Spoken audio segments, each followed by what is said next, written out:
안녕하세요 여러분, 성공합시다. 요한계시록을 보면 볼수록 정말 이거는 현실에 꼭 필요한 책이구나 이런 생각을 많이 해요. 우리가 얼마나 많이 요한계시록에 대해서 오해를 하고 이 귀한 책을 보지 못하고 있었나 이런 생각을 하면 안타깝기도 해요. 여러분도 같은 생각이죠? 진짜 요한계시록은 오실 메시아에 대해서 얘기하는 가장 복음적인 복음서라고 볼 수 있어요. 이 천상의 그림을 보면서 새 힘을 얻는 또 오늘 하루가 되면 좋겠어요.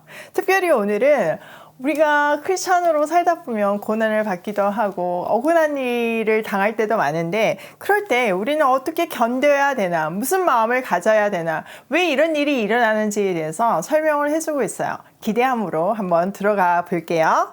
7절, 넷째 인을 떼실 때에 내가 첫째 생물의 음성을 들으니 말하되 오래하기로, 내가 봄에 청황색 말이 나오는데 그 탄 자의 이름은 사망이니 음부가 그 뒤를 따르더라. 그들이 땅 4분의 1의 권세를 얻어 검과 흉년과 사망과 땅의 짐승들로서 죽이더라. 자, 네 번째 인을 떼니까요, 이번에는 청황색 말이 나왔어요.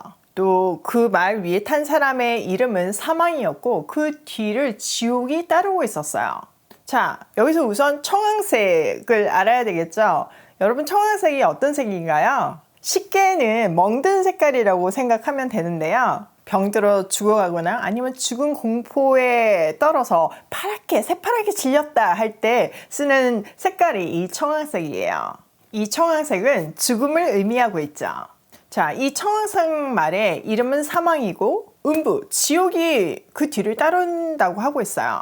또 주의해야 하는 것은 청황색 말을 탄 사람을 그들이라고 복수형으로 사용하고 있어요.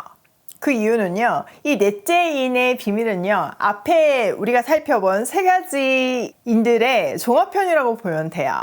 그러니까 앞에서 나온 첫째, 둘째, 셋째 인의 모든 재앙들이 합쳐졌다는 표현이죠. 자, 첫째 인은 흰 말을 탄 적 그리스도가 나왔고, 둘째 인에서는 붉은 말을 탄 사람이 분쟁을 가져왔어요. 그리고 셋째 인을 떼니까 검은 말을 탄 사람이 기근을 가져왔죠. 적 그리스도, 분쟁, 기근. 이제 사망까지 합쳐져서 4분의 1의 권세를 얻었대요. 이것은 끝이 아닌 이제 시작이라는 의미예요.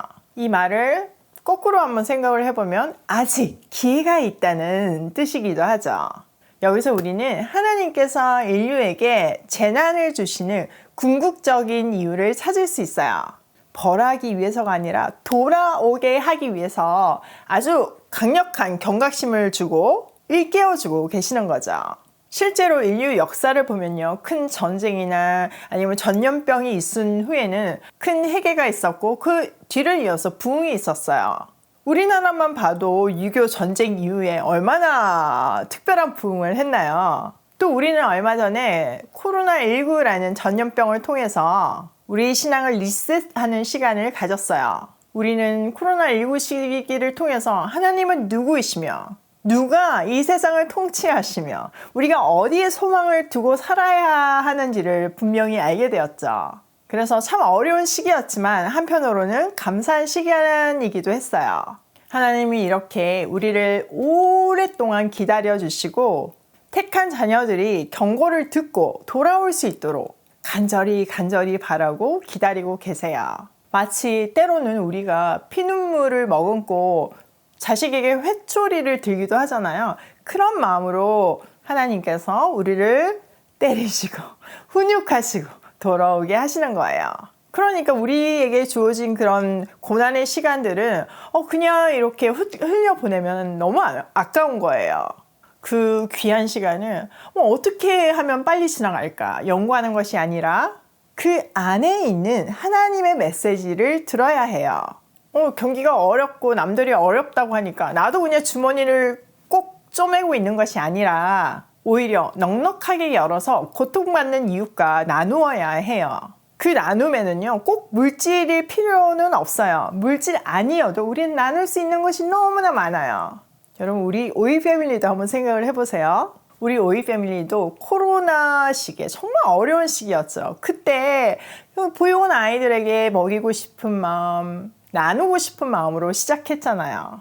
그 어려운 시기에 주머니를 막 꼭꼭 싸맨 것이 아니라 정말 없었지만 우리 꺼내서 나눴잖아요. 우리의 그 마음을 받으시고 하나님께서 이 놀라운 역사를 하시는 거예요. 참 생각하면 할수록 너무 신비하지 않나요? 또 우리가 말씀 앞에서 늘 이렇게 씨름을 하면서 그 말씀대로 살려고 노력할 때 정말 하나님이 우리와 동행하심을 우리도 보고 또 세상이 볼 수 있다는 것이 감격이에요. 그러니까 말씀대로 사는 것이 진짜 답이에요. 지금도 사실 굉장히 어려운 시기를 겪고 있죠. 전쟁으로 인한 물가 상승, 고금리까지 겹쳐가지고 정말 생활이 다 빠듯할 수밖에 없어요. 비즈니스도 너무 어려울 수밖에 없고요. 근데 이 어려운 시기는요, 하나님께서 우리에게 빛을 발하라고 주신 기회임을 절대 잊으시면 안 돼요. 우리는 늘 이렇게 깨어서 말씀 앞에서 하나님의 뜻에 순종하는, 그래서 어두운 세상에 빛을 발하는 오이 패밀리가 되기로 해요. 자, 또 우리가 살펴보아야 할 단어는요, 8절의 검이에요. 칼이란 의미죠. 이 검은요, 사절에서도 나왔어요. 그때는 큰 칼이었는데, 큰은 이제 뭐 영향력이 크다 이런 의미의 칼을 얘기해요. 그러나 사절과 지금 이 8절에서의 칼은요, 완전 다른 의미고 다른 단어예요. 4절에서의 칼은요, 헬라어로 외과 의사가 수술할 때 쓰는 그런 칼을 의미해요. 그런 단어이고요.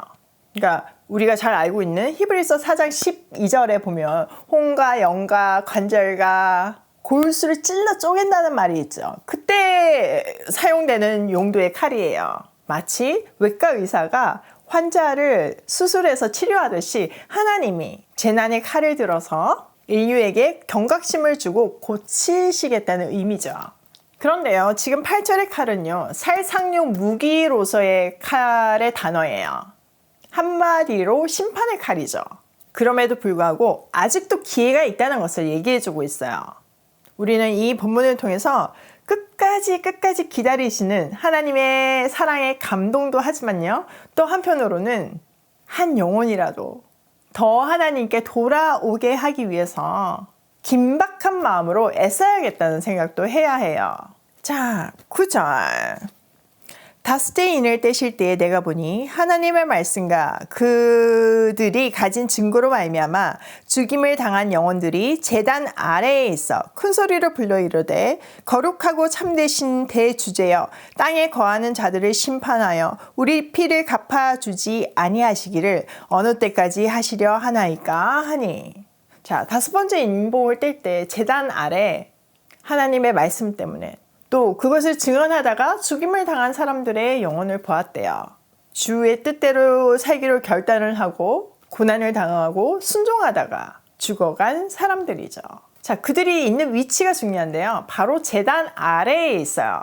또 그들은 큰 소리로 언제까지 이 억울함을 찾아야 하냐고 호소하고 있어요. 또 그들은 거룩하고 참되신 대주제여 라는 호칭을 사용하고 있어요. 다 중요한 포인트들이에요. 자, 우선 호칭을 한번 살펴보면요, 당시 황제에게도요 대주제여 라는 단어를 사용했어요. 사도 요한은요 그 포인트를 딱 붙잡고 진짜 대주제는 로마 황제가 아니라 하나님 뿐이라는 것을 강조하고 있는 거죠. 대주제에는 두 가지 의미가 있어요. 하나는 역사의 주관자이신 하나님, 두 번째는 최종 심판자이신 하나님이세요. 그 두 고백이 이 대주제여라는 단어 속에 있는 거죠. 또 제단 아래에 있다는 게 되게 중요하다고 했잖아요. 자, 제단 아래에 뭐가 있는지는 우리가 구약 레위기에서 알 수 있는데요.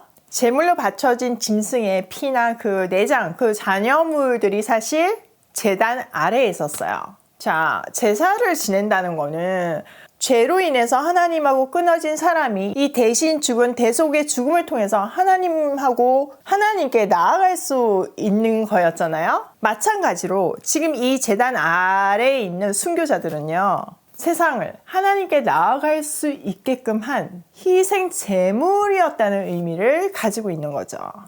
참 감격스럽죠. 자, 11절. 각각 그들에게 흰 두루마기를 주시며 이르시되 아직 잠시 동안 쉬되 그들의 동무, 종들과 형제들도 자기처럼 죽임 당하여 그 수가 차기까지 하라 하시더라. 자, 그들은요, 흰 두루마리를 한 벌씩 받아 가지고 있었어요. 이 흰 두루마기는요, 완성된 성도들이 입는 옷을 의미해요. 혼인잔치에 들어갈 수 있는 예복이죠. 그들은요, 그들처럼 죽임을 당하기로 되어 있는 사람의 수가 차기까지 아직도 더 쉬어야 한다는 말씀을 들었어요. 자, 이 구절도요, 참 잘못 해석하는 구절 중에 하나이고요. 또 많은 이단들이 악용하고 있는 구절이기도 해요. 하나님이 작정하신 순교자의 수가 딱 있기 때문에 그 수가 차야지만 예수님이 오시니까 빨리 순교해라. 이런 순교를 강요하는 이단들이 있는 거죠. 그러나 여기서는요, 정해진 순교자가 다 차야 하나님 나라가 완성된다는 의미가 절대 아니에요. 하나님 나라가 완성될 때까지 우리의 억울함이 다 풀리지 않을 것이라는 말씀이에요. 택하신 영혼들을 기다리시고 또 기다리시는 하나님의 사랑과 오래 참으심이 잘 녹아있는 구절이죠. 그러므로 우리는요, 이 세상을 살아가다 보면 또 하나님의 자녀로 살아가다 보면 정말 부당할 때도 많고 억울함을 당할 때도 있죠. 그러나 그때마다 끊임없이 한 영혼을 기다리시는 하나님의 사랑 앞에서 우리에게 주어진 구간을 성실하게 하나님과 동력하며 순종하면서 살아야 하는 거예요. 마음 같아서는 정말 주님 빨리 오시면 좋겠죠. 그러나 정말 한 영혼이라도 더 기다리시는 그 아버지의 마음 앞에서 그 아버지의 마음을 공감하면서 정말 한 영혼이라도 살리는 그런 우리의 일상이 되면 좋겠어요. 자, 오늘 내용을 우리 삶에 한번 적용을 해보면 첫 번째, 재난은 리셋의 기회이다. 재난은요, 한편으로는 정말 하나님께서 우리에게 기회를 주시고 새롭게 하시는 시간이에요. 이왕 재난을 피할 수가 없다면요, 우리는 그 시간을 통해서 주시는 메시지를 잘 찾고 그래서 새롭게 되는 그런 새로운 출발을 할 수 있는 우리가 되면 좋겠어요. 두 번째, 어려운 때일수록 이웃사랑을 실천하자. 세상은 당연히 어려우면 다 문을 닫고 주머니를 닫죠. 근데 우리는 세상 사람이 아니잖아요. 천국 시민이잖아요. 이럴 때일수록 우리는 오히려 세상 법대로가 아니라 하나님의 법대로 더 이웃사랑을 실천하는, 그래서 어두운 세상 가운데서 빛을 발하는 하나님의 자녀가 되어야 해요. 여기는 물질만 얘기하는 거 아니라는 거 아시죠? 세 번째, 오래 참으시는 하나님의 사랑을 기억하며 기쁨으로 견디자. 여러분 힘드시죠? 힘들어요. 이런 구조 자체가 악하잖아요, 세상은. 근데 그 속에서 우리가 하나님의 법대로 산다는 것은 진짜 만만치 않아요. 히브리서에 세상이 감당할 수 없는 사람들이라고 표현하고 있잖아요.